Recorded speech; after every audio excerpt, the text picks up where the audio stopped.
The lesson. Oh, yeah. At which point did you start getting into hip hop, and then at which point did you pick up a pen and start padding shit? I got into hip hop when I first moved to Blacktown.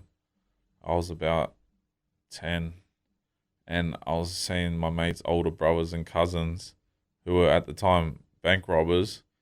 When before shit was like high tech, they used to run in and do these banks, and they'd come back with like polo clothes and Nautica clothes and wads of cash, listening to Ice Cube fucking stalking, walking in my big black boots and fucking all that shit, you know what I mean? So me seeing that, sort of like, I was like, oh, this is pretty cool, you know what I mean? Like as a kid. And then just, you know, smoking weed, and then, you know, you got your Cypress Hills, you got Ice Cube came out with Fortay and all that sort of shit. So it sort of, you know, kept it, because a lot of the shit was like far from what we were living, but there was strains and little things here and there that we could connect and relate to and shit, and maybe definitely emulate, you know what I mean? So, and now it's like people have emulated so much that it's almost accepted now a bit more than it was back then, where you're a homeboy if you listen to the rap or some shit, you know what I mean? Because it was really wide Australia, like you were talking about the days of Guns N' Roses and all that shit, when Cypress Hill and that were first coming out, and they were probably known over there, but when it really hit Australia, you know, it has to be pretty big for that influence to fucking make it overseas, you know? And then at what point did you start actually writing rhymes? Not till I was 17. I was never really into it. I think the first time I rapped, I was drunk in a park. I was young, and my mate was just like, Losty was there. He was a bit older than me, and he was like, can't rap, and I just fucking pretty much took some Eazy-E shit and just changed the words, you know? And then the first rap I wrote was a Method Man song that I took the flow and I just redid the words. And it came out good, and I showed people, and they didn't know it was like Method Man or anything, but completely different words, but went off the flow, and that was the first one I remember writing. And then from there, I figured I'd never copied another song like that, unless I did mixtape shit later on down, but that's mixtape shit. But that was like my training wheels. So around what year would that have been? Year 2000. No shit. So that's 17 years ago. Damn, that's a while now. Yeah, that is a while now. But I probably didn't take it serious till I released my first album, which was like 10 years after that. So 2010. Yeah, 2010, 2011. The album was probably done in 2009, but I went through some bullshit with this label, and it got postponed, and it dropped in 2011.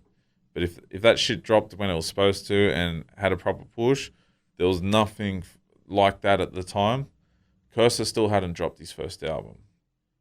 But he'd heard it. Close friends of mine had heard it, and it was like, yeah, I went through some bullshit with this label. They said they're a label, and then yeah, I came out on top financially, but it cost me time, which is probably, you know, you can't get time back. What ended up happening? You dropped that independently, or you still dropped it on that label? Look, this label was trying to work with me, and they kept investing money in me, doing these little things here and there, and I was hustling, so I was like, in the rap world, so I had contacts. I was hooking up songs with Daz. Daz was on my first album, shit like that. So they could see that I had potential and I had this hustle. So every time I'd like pull out a move, they'd be like, all right, we'll take care of this. We'll take care of that. But they started to lose interest. This guy got a girlfriend, and the girlfriend was probably saying, hey, why are you spending so much money on this guy? You know what I mean? Like, she probably didn't understand it. So when we did the album, we did a couple of mixtapes in the meantime. Because before I dropped my album, I dropped, I think, 7 or 8 mixtapes, which was 20 songs each. If they were original beats, I would have already done 8 albums by the time I dropped my first album. But it was mixtape shit. I did it because I didn't have the beats. So they pulled out the contract and they wanted me to sign it. It was just bullshit. It was like, we own everything and this is that and that. And I'd already recorded the album, so I was like, no. They didn't like it. They weren't too happy. So it was like a stalemate. And this guy had the hard drive with my files on it, and he wasn't going to release it. Like some Birdman and Wayne shit. But I'd hooked up the mastering plant, which was like a Sony mastering plant. I had to hook up. So I rang them up a couple months later. I go, you wouldn't happen to have my album on file, would you? They go, yeah, sure. Went in there that day and got the mastered copy, and bang, straight on iTunes, straight on thing. And I hadn't signed no contract, so I wasn't legally obliged to do anything. You know what I mean? I got told that by this contact I got in the States, John Payne, who was just bought Death Row Records at the time.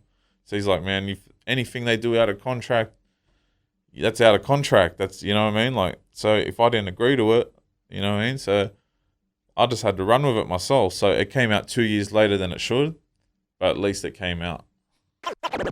The lesson. Oh, yeah.